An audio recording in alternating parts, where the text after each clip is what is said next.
All right, tonight we have Dolly Ledin. Dolly has been here longer than I have. I know I had to say it. I got to say it. Dolly makes MacGyver look like a slacker.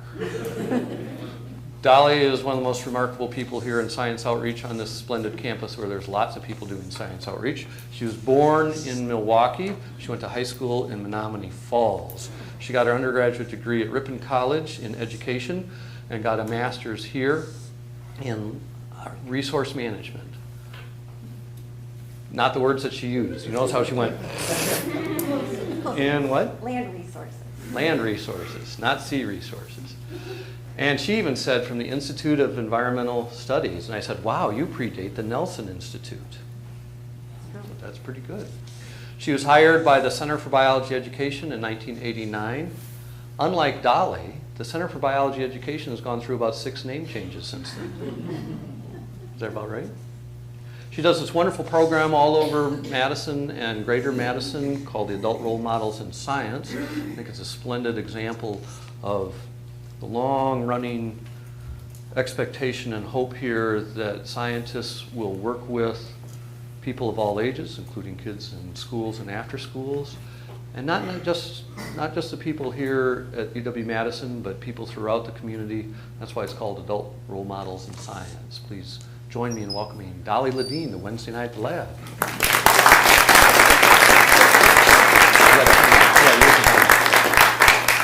So I can't tell if the mic's on. Can you hear me in the back? Hard of hearing people in the back? Can you hear me? Okay, good. First of all, thank you for being here. I'm really thrilled to have this opportunity and to see a lot of friendly faces in the audience of people that I work with and have worked with over the years.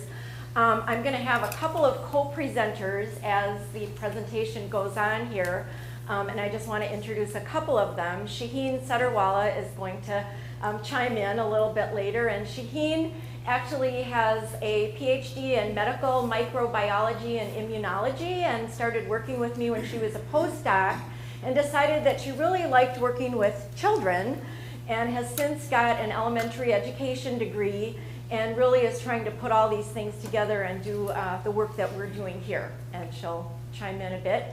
And Jake Murphy is with us, and Jake was in our class last year and is continuing as a co-instructor in our class this year and is going to talk a little bit about his after-school science experiences. And we've got some other people here from community centers and teachers that might chime in at some point as well. So what we hope to do is give you a little overview of, first of all, share some ideas for why science is important for really young kids, a little bit of an idea of what it looks like to engage young kids in science, and then maybe how we can all work together to make sure that every kid has this kind of experience.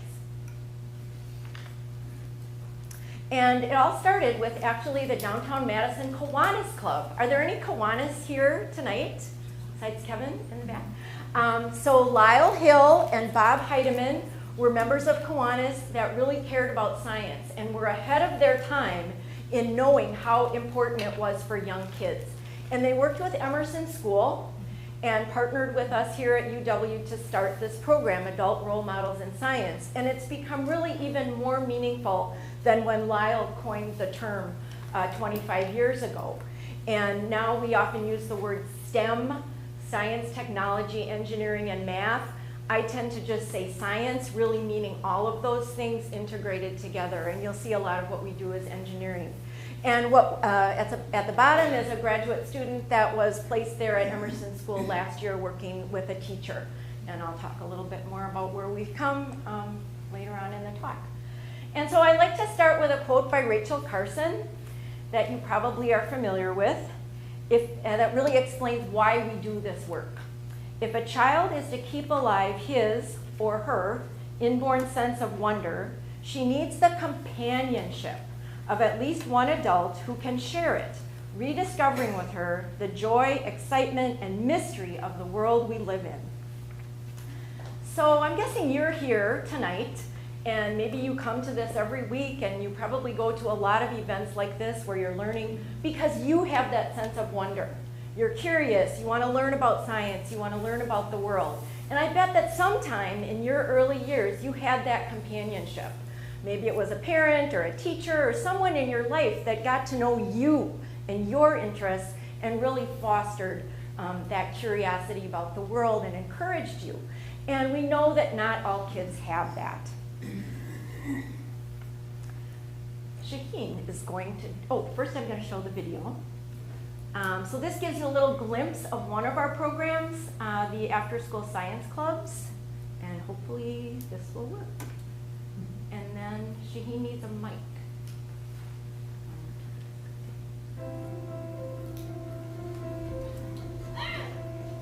I'm Nathan Sabat, and I'm the lead youth worker at the UW-Madison Community Center.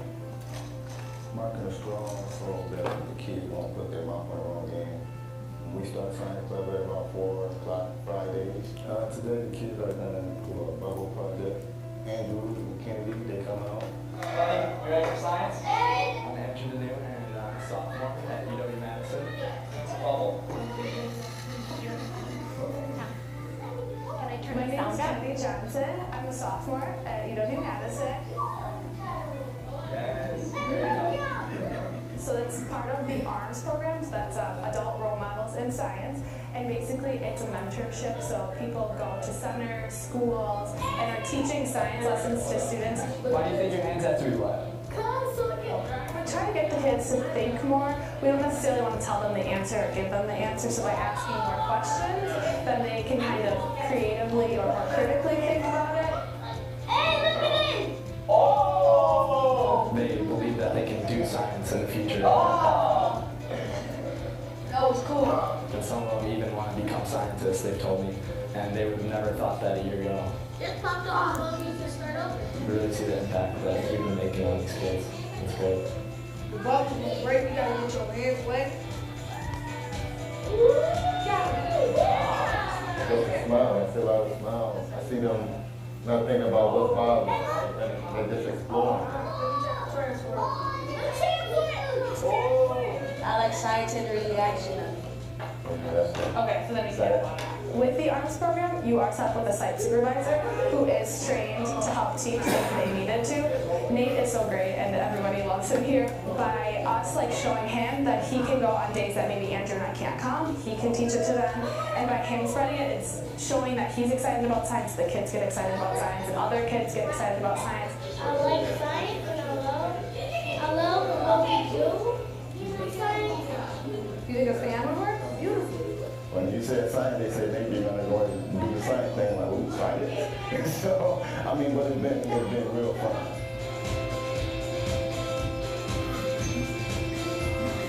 So you're right off in the arm. Right there. Wait, can you see that? I mean, putting this type of program in the community and leaving up with the resources so we can do it after this is done is just great. I think the UW is doing a great job for getting them to think about science now and think about doing something with their life and show them that it's fun. That's our old name. You know, bring me here. So the organization I work for is now called the WIS Science, Wisconsin Institute for Science Education and Community Engagement. And we have changed our name. Okay, so, all right. Okay, just testing my mic. Yeah.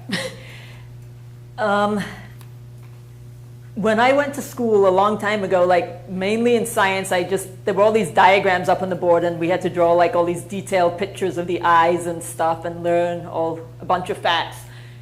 So, and maybe when a lot of you went to school as well, it was all about facts and knowledge. And sure, science is all about, as you know, the process of doing discovery, but I didn't really understand that until I went to graduate school.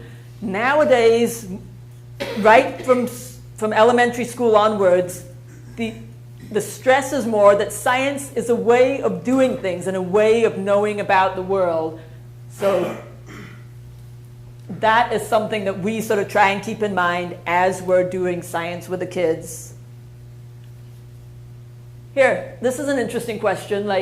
I want you to turn to someone sitting next to you and spend a couple of minutes thinking on your fingers about the 3 or 4 most important things that you think make a successful scientist. There was an article recently, I read it online, it was in Science or Nature or something, and it was like, they did this poll of scientists and said, like, what do you think are the most important things? And it wasn't, you know, we have this preconceived notion that scientists have to be like incredibly smart and they have to like just really love science, and that those are the 2 most important things. And if you're incredibly smart and you really love science, you'll be a successful scientist. But it turned out that the 5 most important traits, when they like did this huge survey of successful scientists, weren't those at all. So turn to the person next to you for a couple of minutes and what do you think makes a good scientist? What kind of character traits or work traits?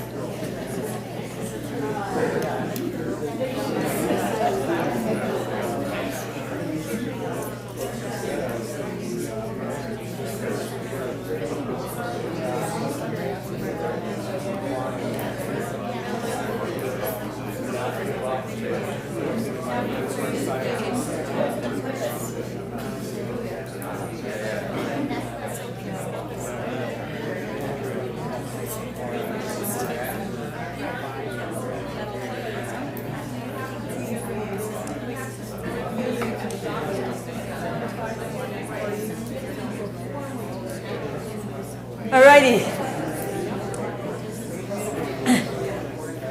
So, since you're scientists, I know your first question is going to be like, how did they do this? Who did they survey? Is this like, you know, is this valid or not? But these are the 5 things that they came up with in this particular survey. We can all go out and do our own surveys and gather more data on this. But persistence, focus, curiosity, self-motivation, and then this last one, this balance between skepticism and receptivity. I think what they meant by that was like, you have to sort of be a little bit skeptical about other people's arguments and ideas and be critical about them, but you also have to be like a little bit optimistic and receptive. You can't be just like stuck in like, this is my idea, no matter what the evidence is, I'm not going to believe anyone else's. So I'm going to take that to mean being receptive to arguing from evidence, and if the evidence is solid, that you're willing to change your mind, but you're not just going to change your mind just because, well, that's somebody told a good story or something. Or okay, so 5 essential traits, and they found that almost all really successful scientists have to have these traits. There were other traits which were like nice to have, but these were essential. Yeah, so we believe that no one short of a professional adult scientist is more suited to doing science than a young child. If you looked at the traits before, like persistence, curiosity, focus, wanting to find out the answers to things, being interested in the world. Oh, it's you again. So what does this look like? What do you do with kids to get them engaged? So sharing the art of discovery is more than learning about other people's discoveries. It's about making some of your own. So as one volunteer put it, science for children isn't about how yeast works or how potential energy turns into kinetic energy. Science for children is allowing them to make decisions, mistakes, get messy, and realize they are intelligent. They are scientists. Engaging in the practices of science, so doing what scientists do, makes ordinary things come to life, encourages engagement with the world, cultivates curiosity, observation, and problem solving. Engagement in science builds self-confidence and helps kids feel, maybe I really can be a rocket scientist. Engagement in science develops persistence and the ability to question and keep questioning, and to fail and keep trying, and to not even consider it as a failure when something doesn't work, but like Thomas Edison, thinking, or who said, I never failed once, I just learned 2,000 things that don't work. That's how we want kids to think about failure. Okay. So based on what we just told you, this is something that we've just come up with this year. Thank you, Jim. Jim made this picture for us. And this is our sort of way that we're going to collect data about whether kids are thinking like scientists. The ones in green, was curious, had perseverance, used social intelligence, was optimistic, came from this book that we've been reading, How Children Succeed, that some of you might have heard about. And there's this recent, I don't know if it's that recent, it's been going on for like maybe 10 years or so, move in the world of education that these character traits like perseverance, grit, optimism, gratitude are maybe just as important or even more important for academic success than your IQ levels. And so those traits, those 4 traits in particular, we thought really applied to science. And the ones in purple come from something that the 21st Century Workforce Initiative that President Obama has been talking a lot about. And they're the 4 C's that critical thinking, creativity, collaboration, and communication are more important skills for the 21st century workforce than any specific how to do things skills that you have. So those are the ones in purple. And then the other ones are just science process skills, asking questions, making predictions, classifying, making models, sort of what you think of as the science method or science inquiry. And we're using this in multiple sort of venues. We're using this maybe with the children so they can sort of like be more metacognitive. Hey, we did these things, tick them off, we're behaving like scientists. Using them with the teachers sort of like as a report card. At the end of the semester, they could like take this to the parents and say, your child is really good at sharing ideas and collaborating with others. Every time they notice him doing this, they put a little check mark on it and put a little sticky note saying what happened. So we're using this as sort of like a tool to help communicate with various parties about how kids are doing science. Yeah, the way that children learn is very similar to generally how science takes place. That's what learning theory has been telling us recently, all the stuff they've been doing with the brain, that when children are making observations, considering evidence, testing ideas, and holding on to those that work, that's the process of doing science, and that's also the way that young children learn, and that we as adults learn too, that's how the brain functions when you learn. So, we know that this engagement in science or STEM can help kids succeed in school and in life. So first of all, in school, we know that kids who engage in science and engineering experiences, either in school or out of school, research shows that those kids have better attitudes towards school, better attendance, better grades, and a better chance of going on to higher education. We also know this is where the jobs are. So there's a reason to start them early, so they have some basic skills that they can build on to take science classes in high school and college, and even think about the possibility of going into a STEM career. So really, ARMS is a workforce development program starting in kindergarten. So, but we know that to make a difference, it has to stick. It needs to start in elementary school before kids decide once and for all that science isn't for them. And it can't just be a one-time experience. We've got a lot of resources here in Madison, all sorts of programs that introduce kids to science. But number one, many of them don't reach the kids that need it the most.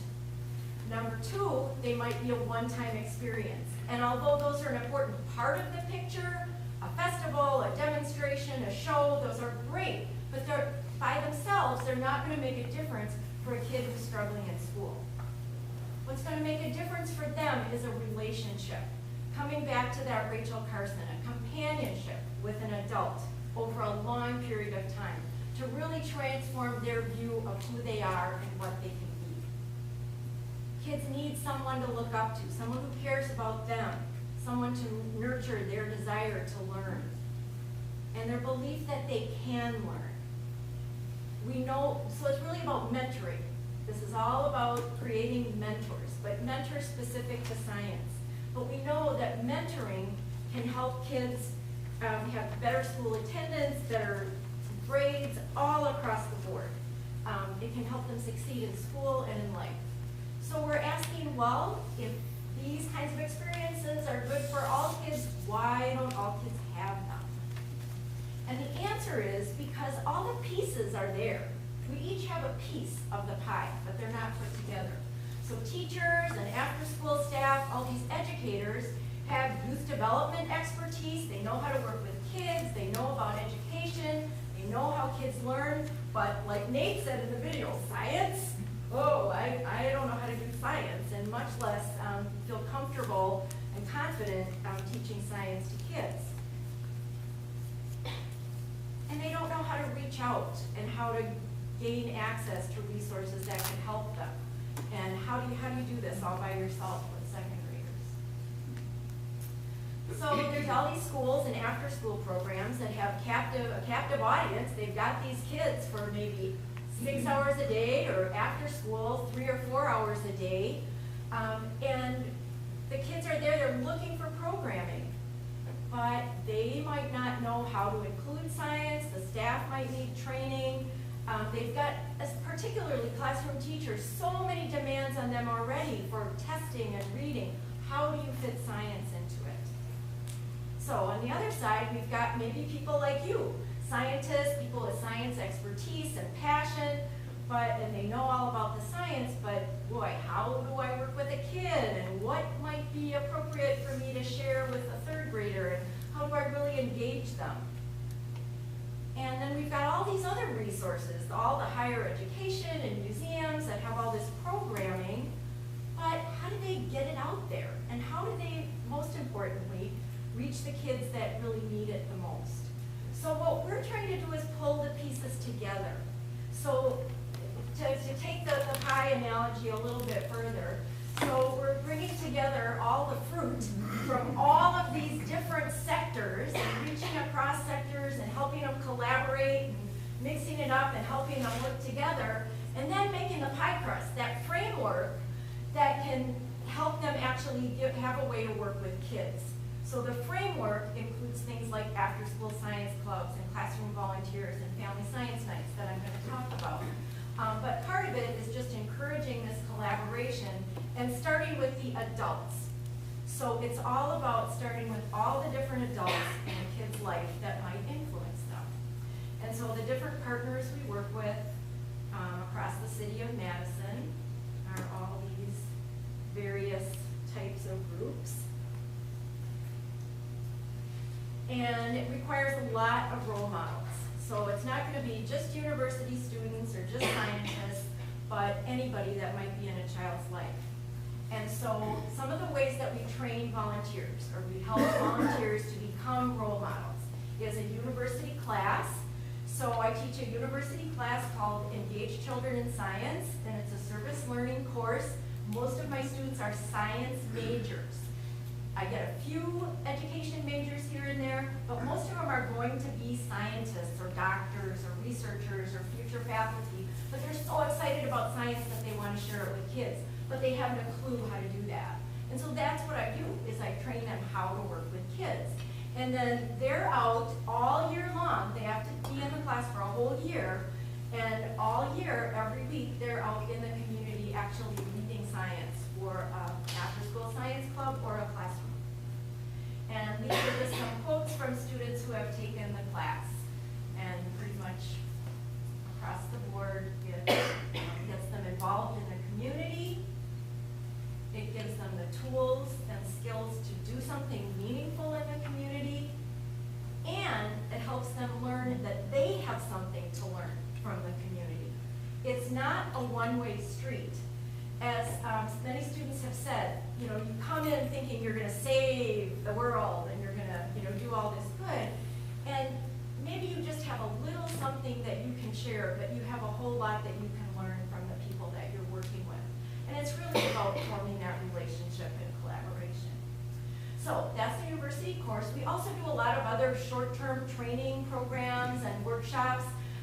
We do a lot of workshops for after-school staff. They are sometimes the forgotten educators. We think of teachers who are there with the kids from 8 a.m. to 3 p.m. There's a whole other set of educators that start at 3 o'clock and sometimes have those kids till 6. And sometimes they are really skilled educators. and they really know how to work with kids. But like Nathan said, science, so we try to give them those tools. And really, it's great to have this UW student go out once a week, but isn't it better to have the person who's there with them every day also be a role model in science and also able to learn along with them and lead those kinds of activities. And so this is a quote from one of the workshops. And we try to do some assessment each time and try to make them really what the staff need. And we have some of those staff here, Brian from Lucier Center and Linda, who helped me create the whole thing in the first place. So collaboration makes it happen, early and extended contact makes it stick. So empowering those existing role models like teachers and after-school staff and even parents makes it sustainable so it can keep going and it can get larger. So now, the pie, the framework. We've trained these adults. What do? So we have after-school science clubs in right now 32 sites that are co-led by our students and those after-school staff that are trained. And we have a student who led a science club last year. Jake, do you have your mic on? And he gets to talk for 2 minutes. Thank you, Dolly. So my name is Jacob Murphy. I am an adult role model in science. I've been a member of Dolly's course for the past year. Now I'm a co-instructor. So this slide and the next slide were kind of a summary of the semester and of the year for us to present to the other students.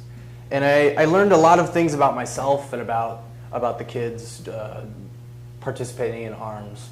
Like Dolly said, it's a two-way street going out and volunteering my time, but also learning so much from the kids. I mean, first of all, what a joy it is to work with them. I'd never worked with students. I'd actually tutored adults before doing this. And I realized, I mean, really quickly that I just didn't understand them. And and they're wild, and they require a lot of different things that adults don't require. And such as, I mean, the next slide, like big attention grabbers and lots of stuff to touch and experiment with, enthusiasm. You have to come to science club enthusiastic as possible, even though sometimes that can be hard if the previous week didn't go so well behavior-wise. Then coming back next week takes a little bit of vigor to get back out there. So always having backups, going with the flow. Something that you thought might take half an hour, we blow through in 5 minutes, and then what's there to do? And you got to keep a lid on this boiling pot of water that eats kids all the time.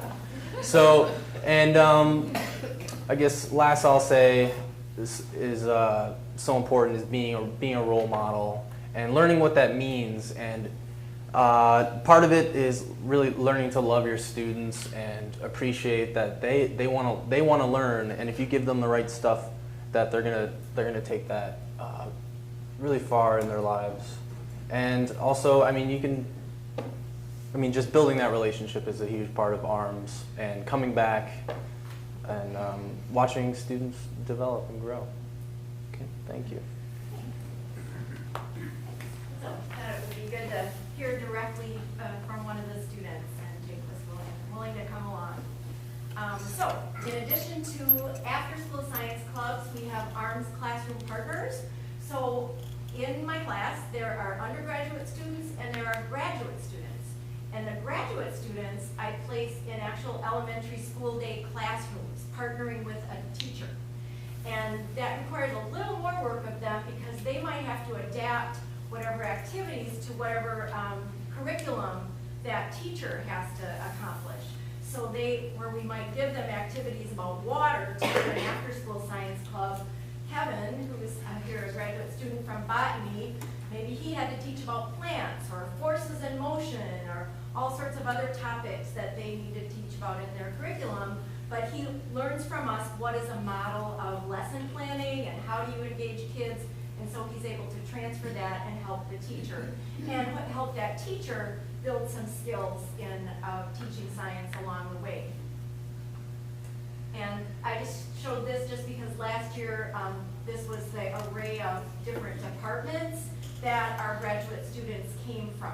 So we had graduate students from all those different departments that were then placed in elementary school classrooms in Madison, and some professional scientists who served in an advisory capacity as well, working as part of those teams to help the schools do a better job of teaching science and making it more like what real scientists do. So this is getting to talking about some things that you might want to consider if you are a scientist or love science. We would love your help in that program, or particularly in this program. So I work with the Madison School District to coordinate the Madison Middle School Science Symposium every year. And we start now. Any middle schooler in Madison can apply and be part of the program. And they just have to say that they want to do some research of some topic of their interest. And we match them all with a mentor. Last year we had 250 kids. Some of them work in small teams, but we have to find about 80 mentors every year. Most of the mentors are students here at UW-Madison, grad or undergrad students. And they meet with those kids starting in about November, as soon as we get them all matched up and placed. And they go out to their school once a week and help them with their project and guide them through that. So these mentors don't take a class. I just do some brief training of them along with my partner at the school district, and our training sessions are coming up next week. And I encourage you to take a brochure in the back that's about middle school mentoring if you might be interested in that. It's a great program, and then at the end of the year, in late April, we have a symposium at the Wisconsin Institutes for Discovery, and the kids come and present their project to their peers, to a small group, and they have some hands-on lab experiences there at Discovery, and they get a free lunch, and the mentors get a free lunch, and it's a big celebration of the work that they did. And so I wanted to show you just a couple of the abstracts from last year so that you can see what kinds of projects middle schoolers do. It's things that they are interested in. And the second one is like a bioenergy, learning about acne products and potato chips and music. A lot of the kids think of more sort of social science, psychology related experiments, which is just something that interests them at their age. So the researchers don't have to have the mentors don't have to have an expertise in the topic, just more a knowledge of how research works, and we give you a sort of step-by-step, week-by-week guide of how to guide students through a project. So we also have a lot of family science events. Most of these happen in the spring, but we have a few later this fall. And we're always looking for people to do hands-on demonstrations. Tom calls them exploration stations, where parents might come with their kids and do something for a few minutes. Some of the schools organize them more like a little mini conference where you have a small group in a room for 30 minutes or so. Some schools have, we do a big engineering challenge in the gym or the cafeteria. This was at Emerson, and they were building spaghetti towers, and all the people at one table worked together during dinner to build a tower.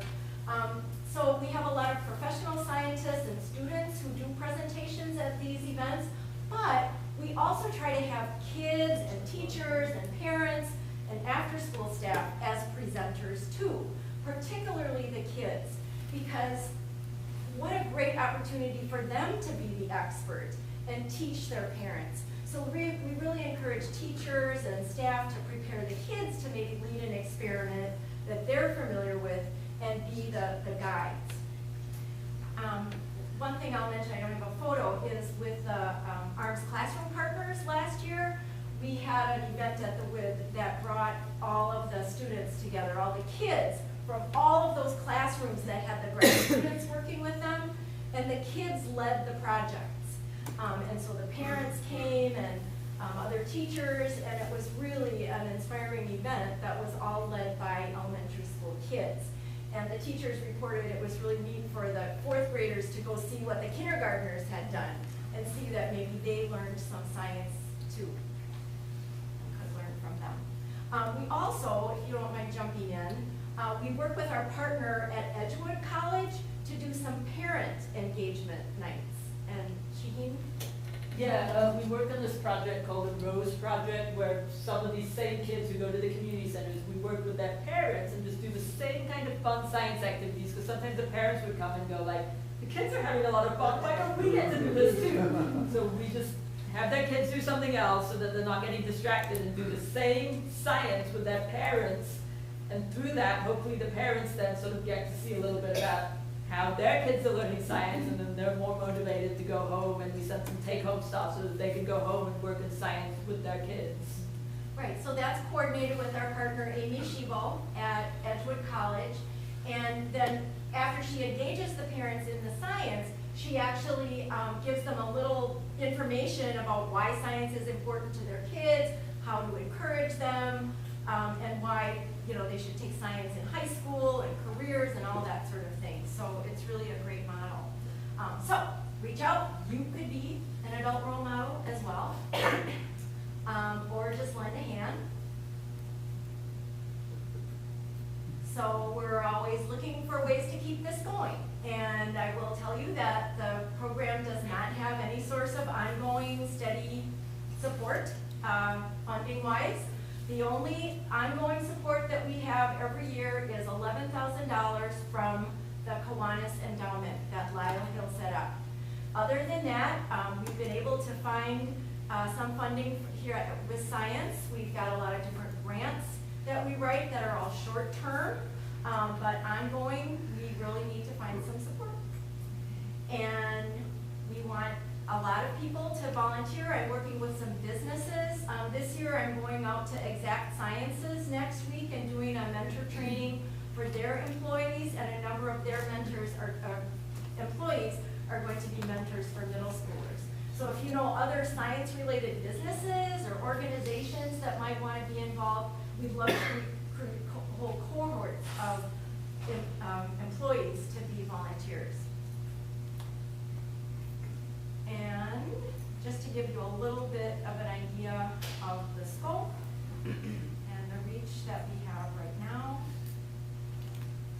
So that includes all the middle school mentors, my class, so it's probably even more than that. Can you speak those numbers so the people at home can Oh, sure, sorry. So 4,000 kids and families, 30 after-school and summer science clubs, about 600 children, middle school symposium, 250 children, parent and family science events, thousands. It's really hard to keep track, but we've estimated at least 3,000 individuals. Classroom volunteers, about 250 children. So, and training about 100 new role models every year. So there's my email, and I've got flyers in the back about mentoring for middle school, just a general brochure about the program, and parents. And so I'm trying to start a mailing list of parents who are interested in supporting science in the schools, so that we could have some contact people at different schools who organize family science nights and help support science at their schools. So pick up one of those if you're interested as well. So I've got a couple other guests here that might want to chime in if they want. One thing I didn't talk a lot about was how we evaluate all this and assess it. And Jim and Susie are here, who are our friendly observers. And friendly observers are retired science teachers, master teachers, who go in and observe at all these sites and record what they see. And we've refined a specific instrument for them over the years. Now we're going to be in a qualtrics survey and be able to collect all this data. But they actually write down what they hear kids saying and what they see them doing, so we can document that engagement, like Shaheen was talking about earlier. What the leaders are saying and doing, so they can give some feedback to the leaders and some coaching. So they are really an important part of the program as well. So comments, questions, ideas? Yes? You're working with middle school children, right? Do you have any idea of how many of these middle school children that you work with actually go into science, say even take the science courses in high school and then maybe eventually go into science courses in college? I would love to collect that data. Hey, Dolly, could you Yes. repeat the question? Oh, so the question is, what do we know about the kids? So we actually started elementary school and then middle school. And the question is, how do we know where they're going after that? And if they're taking science courses in high school, or if they go on to science careers, correct? And right now, we don't have any way of tracking those kids. I don't have the research ability to do that. I would love to do that. If there's a graduate student in the crowd that would be glad to help me take that on, I would love to be able to get that kind of data. It's important. Other questions, ideas? Yeah, Tom. How does this program compare, if you can compare to other large, well, other cities like Madison that have a land-grant research university in it? Is this a unique model? Are there other towns like Berkeley or Austin or something like that that you have colleagues in? I have seen some, yes. There's a similar program in Chicago. I don't know of that many that have all of the components that we have with the staff development, the professional development, the mentors. I think ours is more comprehensive than some of the other models I've seen, but I have seen some similar. There was one in Buffalo, New York, and we stole some of their materials. We asked them. Give it back. Yeah. Yeah. So, yeah, yes. Well, to follow up on a longitudinal question, you look at gender and other demographics and some short-term attitudinal changes of the students before and after your program? Yes. So we do have each of the students in the class do a pre-assessment and a post-assessment. And right now it's somewhat anecdotal. They don't do statistical data, but they follow certain students. Do you want to comment? But we have been gathering some data about that at some selected sites where we just do a simple sort of like, how excited are you about science? Yes, no questions, and some like general questions both at the beginning and the end through the comments program. And we have collected some data about that, and it has been positive. Yeah. Yeah. So we're, to be honest, we're kind of squeaking by doing what we're doing, and some of that takes additional funding to do some of the more intensive kinds of research to really follow kids, but we're doing what we can with what we have. Yes? I just wondered now that community outreach seems to be a higher priority for the university, if there might not be additional funding through various foundations here. Wouldn't that be great? Repeat? With the renewed interest in community outreach on the part of the university, that you would think there might be some funding. And our director is working on it. It hasn't appeared yet. Yes? Do you partner with anybody at UW-Milwaukee and are in the Milwaukee Public Schools? I haven't. I've met people from there over the years. A few years ago, I did a presentation at a UW System conference, and I did meet someone from Milwaukee. I don't know if they followed up on it. I don't know, Kevin, if you... An example of the whims of higher education, they had an outreach, a STEM outreach center that we worked with for about 10 years ago. A new dean came in and cut the funding totally and laid off the 4 staff members who were there to connect UW-Milwaukee with the community. That's the whims of higher ed at times with funding. So at the moment, they really just focus on teacher preparation. So this is my colleague, Kevin Nemi from WisScience. But that's a really good question, and I think it gets to the point that this is a model. It's a really local model, and it can only be a local model to have those long-term relationships. I could hardly get Jake out to East Madison, let alone getting him to Wanakee or, somewhere outside of Madison. And so it really has to be, but there are people in Wanakee that could do this, or Milwaukee or Ashland. And so it really is a model, but people would have to harness the local resources and the local scientists that are there in that community. Linda, my colleague, works with after-school programs statewide, and we're hoping to create something. I mean, our goal is statewide to look at the out-of-school time and how then to bring this type of program statewide. So we've been working a lot with the CLCs, 21st Century Community Learning Centers, that have been mandated to bring science and academics into their programs. So we've worked with Dolly and that to try to look at how we can bring the same statewide perspective. So It's Linda, slow the going, but we're organization, interested. the organization that you It's the Wisconsin After School Network. Yeah. So your question is spot on, and we do have some people in Milwaukee that we're working with to try to bring this same kind of concept to other parts of the state. Yes.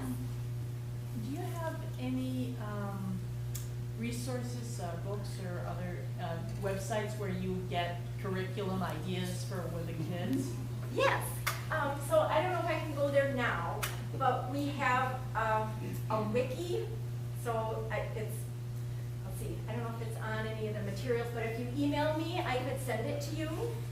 And it's always a work in progress, but we collect things from everywhere that we can find them. And every year we have a different theme, and we've collected many different themes over the years. And Shaheen, this is her main role, is finding that curriculum, adapting it, writing it up in such a way that someone can follow it. So we do have some models there. But there's a lot of good stuff out there. Part of it, though, is learning how to lead a lesson. That's basic to everything. And that's what we were working on in class tonight. And so it's really how to lead a lesson so that you can take just any wild idea and make it into a good lesson. If you've got that skill, you don't even need all the curriculum. Is that a good answer? Yeah, that's a good answer. Yeah. But there's a lot of good stuff out there to give you ideas. Yes? I'm going to pitch you a softball.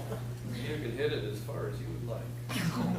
I think Kevin started in 1995. Was that the first national standards? Even before that, yeah. Okay. But There have been like 2 generations of national science standards. The current one is called the Next generation science standards. I'm wondering if you would be willing to speak to the evolution of those standards over the time that you've been in your career. What you think of the current ones. I will say Kevin is more knowledgeable about them than I. But what I am going to say is that I think there has been good science teaching out there for a long, long time. It hasn't always been called a certain thing or named, you know, a certain standard, but people like Susie and Jim and other teachers who have been out there for a long time have been doing this for a long time. So there's an emphasis on practices. So an emphasis now on doing what scientists do that maybe wasn't as intentional before, that now is in those new standards. There's an emphasis on cross-cutting concepts, really big ideas that cut across every science topic, whether you're learning about plants or physics or whatever. Patterns, relationships, changes, things like that. And then some of those disciplinary core ideas are the same as they've been, just different grade levels. yeah, Yes. Yeah. But So it really more- is, how do we know what we know in science? Yeah. And having students learn it themselves. Yeah. And there is a new emphasis, and there's new tools, and there's a new framework that can be really helpful to teachers. But I do want to say that good teachers have been doing some of this for a really long time. Yes? I have 2 questions. One is, are the teachers going out to the various locations deciding on their own curriculum, or is everyone doing a similar project at the same time? Okay, so the after-school science clubs, they pretty much do the same project all at the same time because it doesn't matter what you do in after school. I'm looking at Brian from the Lucier Center. And they don't have standards. I mean, they have standards, but not, sorry, not really good standards. Yeah, different standards. And they're more of, Sure. Don't worry, Dolly, we'll cut that. Thanks. Yeah, I mean, obviously because of the fact that we're in after-school programs and at community centers doing all of that from a different lens, from a positive youth development and from a social emotional lens often more than from an academic lens, or at least trying to meld those two together a little bit more intentionally. How we do it and the intentions with which we do it are a little bit different than, say, in a classroom. And I would say that's probably the biggest difference. Yeah, and so their standards might be, you know, the kids can collaborate and work together, and that's the same as ours. So it doesn't matter if we're teaching about water or plants or energy. And so we can have all of our students in the class, no matter what after-school club they're lead this water activity this week. The classrooms are a different story. If they're in a 4th grade classroom, they might have plants in their curriculum. If they're in a 2nd grade classroom, they might be doing something else. So they need to adapt to that curriculum of the teacher and their learning objectives. Does that make sense? Yes. And that's why we ask that higher level of the grad students. My other question was, I imagine your biggest need is people power. Yes. But do you also have a wish list for materials that your teachers need that might allow people who aren't able or willing to do this to participate? So that's a good question. We have purchased materials from time to time because our theme changes every year and because each classroom is doing something different in the classroom part of it. It's kind of hard to have an ongoing list. I guess financial donations are maybe easier for us to have because right now we do not have a supply budget. We did have some a couple years ago, and we bought some really neat stuff that Shaheen found, ways to do circuits and get them doing electricity stuff, but it's more finding those kinds of kits and things. But I guess what I want to say is that that's the least of our worries. Not that it's not important, the supplies, but you can do really fun science with plastic soda bottles, right, Wally? Or toilet paper tubes, or whatever. But you can't do it with people who aren't trained and without the framework and the staff and the support. And so without that, the supplies are sort of the icing on the cake. But thank you, and I'm glad to talk with you. You guys, my friends. Yes, Tom. Along those lines, though, could you talk about how expensive or not, but I think it's pretty expensive to get, especially your UW students out to these locations, and what kind of budget you have or don't have for transportation? I have zero, but what they do is my great supporter here on the University of Wisconsin campus is the Morgridge Center for Public Service, which is housed in the red gym.